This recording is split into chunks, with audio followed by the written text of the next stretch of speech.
હમણાં એક ભાઈએ જે પ્રશ્ન પૂછ્યો કે સહકબજેદારે જે જો દસ્તાવેજ કરીને વેચ્યું હોય તો એ દસ્તાવેજ રદ થઈ શકે.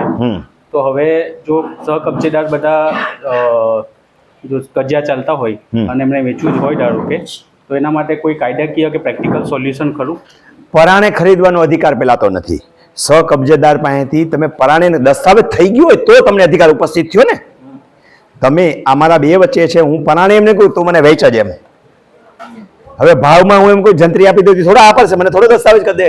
જ્યાં દસ્તાવેજ થઈ ગયો ત્યાં જંત્રી પ્રમાણે ખરીદવાનો તમારો અધિકાર ઉભો થયો. સમજી લેજો, ગુનો થાય તો કાયદો લાગુ પડે છે. અધિકારોને સમજવા જોઈએ બરાબર. રેડી? જવાબ મળી ગયો કે હજી નથી સમજાણો? હજી ક્લિયર કરું? તારી જમીન હું પરાણે નો ખરીદી શકું, પણ તે આને વેચી નાખી તો મારો અગ્રાધિકારનો ભંગ થયો ને. હંમેશા કારણ ઊભું થવું જરૂરી છે.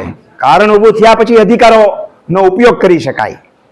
અચ્છા, અને બાકી કોઈની મિલકત પરાણે ખરીદી શકાય નહીં સરકાર સિવાય. સરકાર લઈ જઈએ ગે.